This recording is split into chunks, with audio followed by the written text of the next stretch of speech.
तो साथियों, बजट का हलवा बट चुका है। लोग अधिकारीगण बेसमेंट में जा चुके हैं सचिवालय के, क्योंकि प्रिंटिंग वहीं पर होनी है। और अब आने वाला है बजट 2026-27। इस बार का बजट क्यों खास होगा, आज की वीडियो में जानेंगे हम लोग।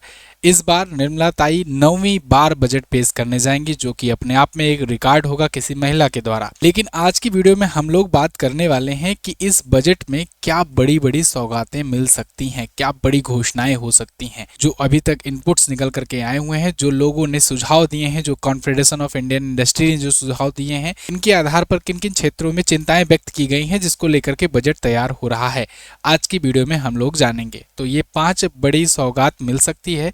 वीडियो को एंड तक देखना, इसमें आपको समझ में आएगा कि आपसे रिलेटेड कौन सा सेक्टर है जिससे आपको फायदा मिल सकता है। लेकिन उससे पहले बजट से रिलेटेड कुछ रोचक तथ्य और इतिहास भी जान लीजिए। साथ ही साथ में जैसे पहला बजट 26 नवंबर 1947 को पेश हुआ था, तब 1 फरवरी को नहीं आता था। 1 फरवरी वाली प्रथा जो है ये 20वीं सदी से शुरू हुई है। स्वतंत्र भारत का पहला बजट R.K. खड़मुखम चट्टी द्वारा प्रदर्शित किया गया था। बजट मतलब होता है कि वर्ष भर कहाँ खर्च करना है उसका एक एस्टीमेट निकालना, वो एस्टीमेट रखना, जिससे किन किन मदों पर कहाँ कहाँ पर कितना खर्च करना है, ये एक अंदाजा, एक अनुमान रहे, यही बजट होता है।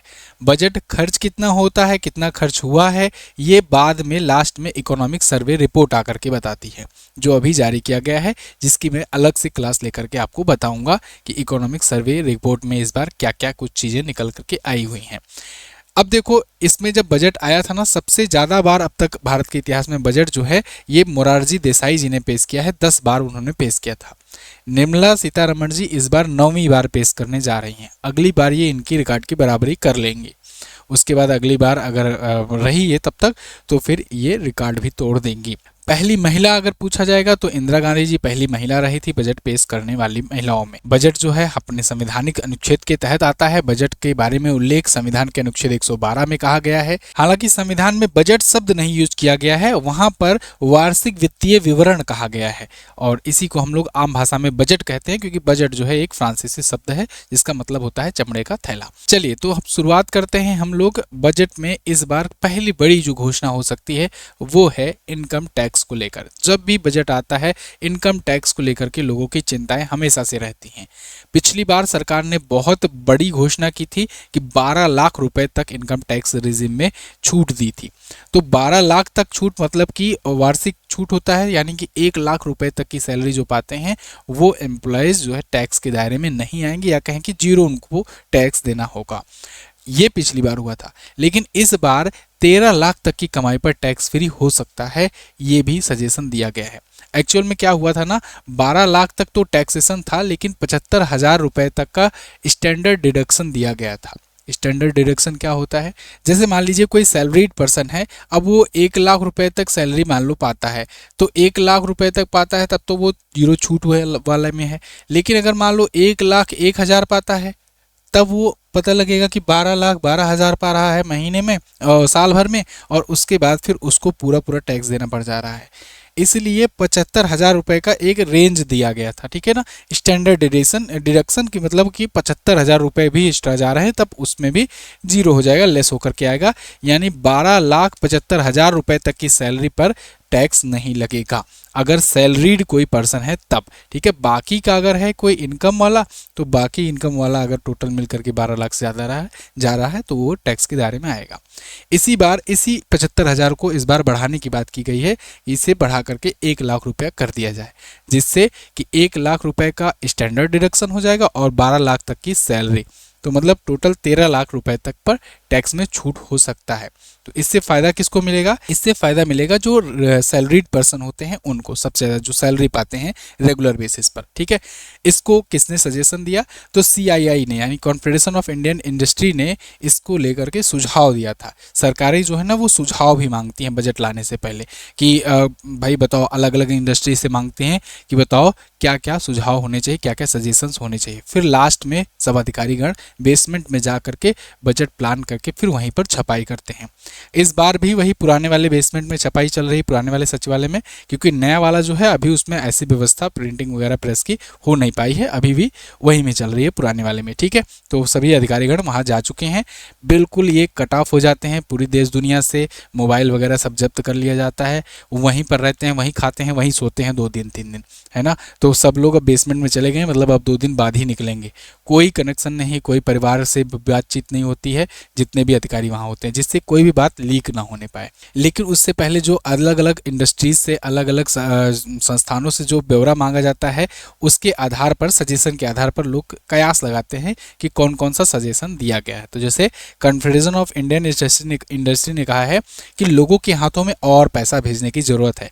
जितना लोगों के हाथों में पैसा जाएगा उनकी परचेजिंग पावर बढ़ेगी, वो और खर्च करेंगे। जितना खर्च करेंगे उतना ही अलग अलग मदों से टैक्स के रूप में सरकार के पास पैसा जाएगा, जितना आपके हाथ में पैसा आएगा। तो आप, सरकार क्या करती है, सरकार इनकम पर भी टैक्स लेती है, खर्च करने पर भी टैक्स लेती है। मतलब आप कमा रहे हो उस पर भी सरकार को टैक्स देना है, आप कहीं पर खर्च कर रहे हो, कोई सामान ले रहे हो, तो उस पर भी इनडायरेक्टली टैक्स देना है सरकार को। तो इसीलिए यहाँ पर सीआईआई ने सुझाव दिया कि भाई जो कमा रहा है उस पर कम टैक्स लो, खर्चने पर ज़्यादा लो, वो चलेगा। ठीक है ना। तो ये जो है कहा जा रहा है, सजेशन दिया गया है। अब देखिए, पिछली बार जो था वो 75,000 किया गया था स्टैंडर्ड डिडक्शन, पिछली बार 50,000 था, उससे बढ़ाकर 75,000 किया गया था। इस बार हो सकता है 1 लाख तक किया जाए।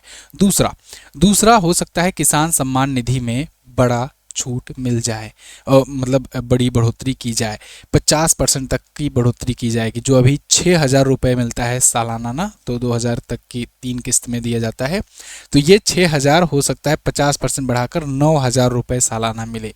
अगर ये मिलने लगा तो समझो एक बहुत बड़ा वर्ग जो है गांव में गरीबों का, किसानों का, इससे लाभान्वित होगा, और एक्चुअल में ये किसानों के लिए बहुत ही बेनिफिशियरी स्कीम होगी इन कंपेयर टू उसके कि तो चुनावी टाइम पर महिला सम्मान, महिला दीदी भैया बहनी योजना करके चला कर दे देते हैं 10,000 5,000 करके। उसके कंपैरिजन में ये वाला जो होगा 3,000 भी बढ़ाना, मैं तो कहता हूँ इसको 12,000 किया जाए, ये कहीं ना कहीं काफ़ी ज़्यादा बेनिफिट देगा, क्योंकि इसमें वो गरीब किसान, वो बूढ़े किसान भी बहुत सारे हैं जो इससे लाभान्वित होते हैं।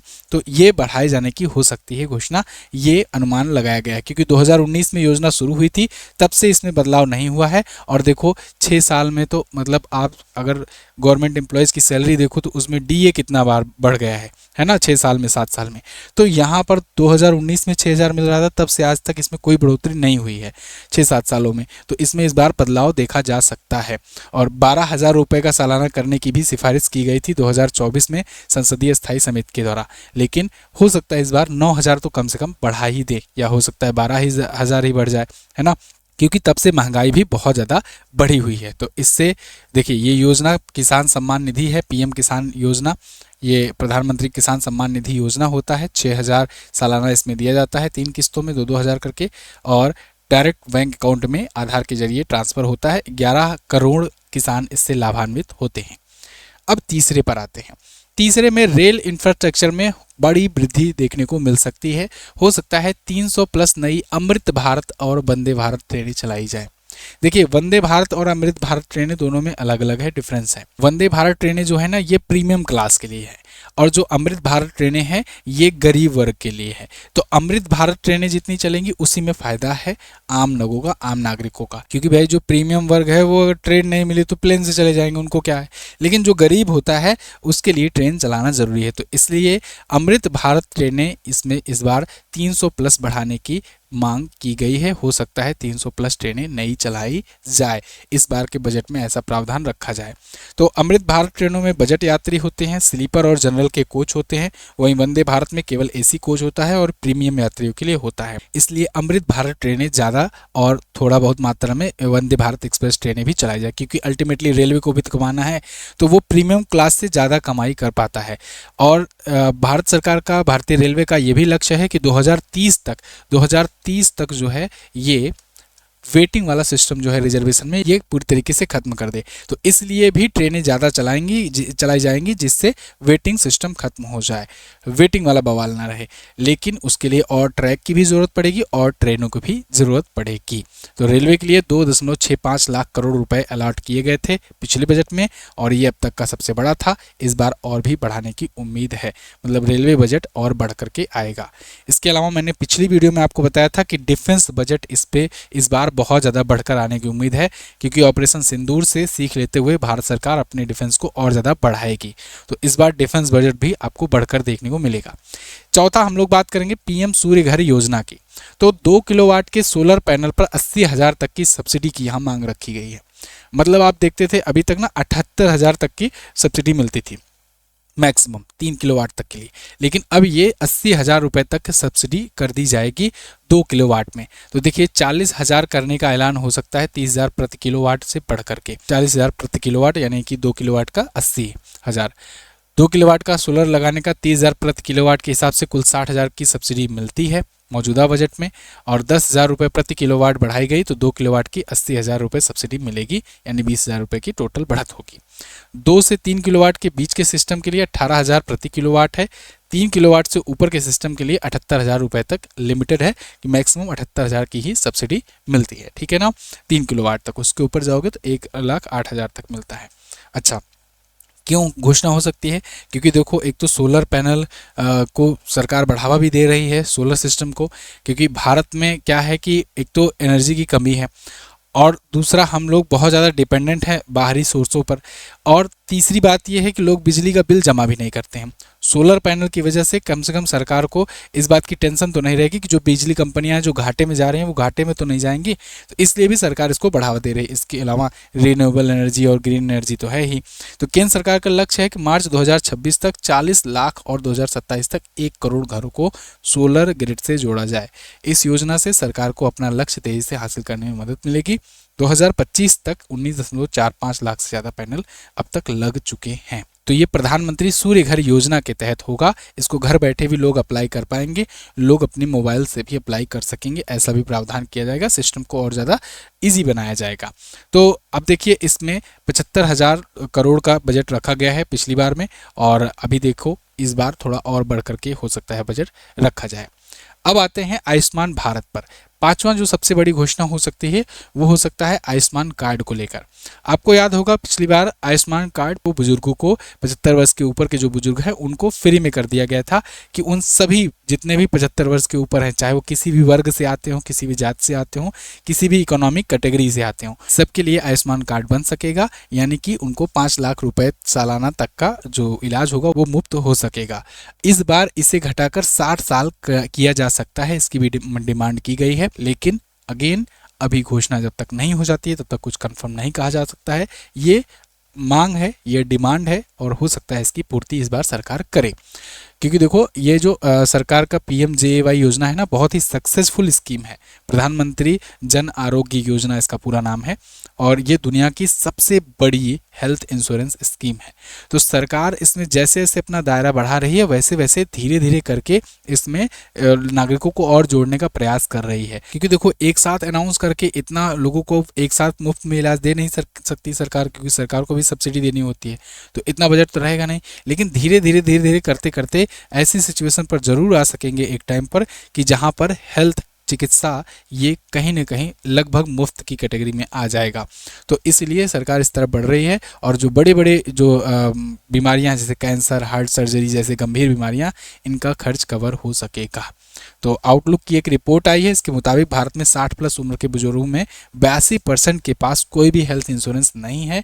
हालांकि 70+ उम्र वाले आयुष्मान में कवरेज है, लेकिन 60 से 70 के साल के बीच ऐसे बुजुर्ग जिनके पास इंश्योरेंस नहीं है वो गंभीर बीमारियों के लिए अपनी जमा पूंजी खर्च करने को मजबूर होते हैं। इसलिए ऐसा किया जा सकता है। माफ़ कीजिएगा, 70 वर्ष से ऊपर तक के लिए था, अब ये 60 वर्ष किए जाने की बात की गई है। तो आयुष्मान भारत योजना आप जानते हो दुनिया की सबसे बड़ी हेल्थ इंश्योरेंस स्कीम है। 23 सितंबर 2018 को रांची झारखंड से इसकी शुरुआत हुई थी, और इसमें अगर मान लीजिए कच्चा मकान है या गरीब लोग हैं तो उनको भी ये मिलता है। जिनके पास राशन कार्ड BPL टाइप का है उनको भी होता है। उसके अलावा 70 वर्ष से ऊपर के जो बुजुर्ग हैं इनके लिए भी ये आयुष्मान कार्ड बनता है। ठीक है ना। जो अमीर हैं ये किस किस प्रकार के जो यहाँ पर कैटेगरी बनी हुई है, अगर इसमें हैं आप तो फिर आप पात्र नहीं हैं, यहाँ पर जो पात्र हैं उनकी लिस्ट दी गई है, ठीक है। तो आप इसको देख लीजिएगा। तो ये 5 बड़ी घोषणाएं हो सकती हैं। इससे पहले की मैंने वीडियो में कुछ और 5 घोषणाओं के बारे में बताया था, जिसमें डिफेंस बजट और एआई के बारे में मैंने एक्सप्लेन किया था अच्छे से। बुजुर्गों को एफडी को लेकर के मैंने आपको बताया था कि एफडी में छूट मिल सकती है उस पर टैक्स पर। तो इस सब को मैंने एनालाइज करके आपको बताया था पिछली वीडियो में। ये 5 अदर पॉइंट रहे। बजट आएगा तो उस पर भी मैं आपके लिए वीडियो लाऊंगा। चैनल को सब्सक्राइब करके रखिए, पूरा डिटेल में मैं आपको समझाऊंगा, एक्सप्लेन करूंगा कि बजट होता क्या है, क्यों लाया जाता है, कैसे लाया जाता है, कैसे खर्च होता है, कितना खर्च होता है, कितना नहीं खर्च हो पाता है, सब मैं आपको बताऊंगा। तो आप चैनल पर बने रहिएगा। अच्छा, जाने से पहले ब्रह्मास्त्र करंट अफेयर की अपनी ई बुक भी आई हुई है। इसमें आपको पूरे साल भर का कंटेंट दिया जाता है करंट अफेयर का। अगर आप किसी भी एग्जाम की तैयारी कर रहे हो तो इससे बेहतर ई बुक आपको नहीं मिलने वाली है करंट अफेयर की। आप देखोगे इसमें सारी चीज़ें कवर कराई जाती हैं, टेबल, चार्ट, इन्फोग्राफिक्स वगैरह के माध्यम से। देखिए पिछले साल का बजट भी हम लोगों ने कितना अच्छे तरीके से मैप वगैरह के थ्रू ये कवर कराया हुआ है। और राज्य रिलेटेड जो स्टैटिक जानकारियाँ वगैरह रहती हैं ये भी आपको दी जाती हैं। कुछ क्वेश्चन आंसर माध्यम में, प्रश्नोत्तर माध्यम में चीज़ें दी जाती है। तो मतलब कुल मिलाकर के आप ये ई बुक पूरा ब्रह्मास्त्र की तरह ही आप कवर कर सकते हो करंट अफेयर को।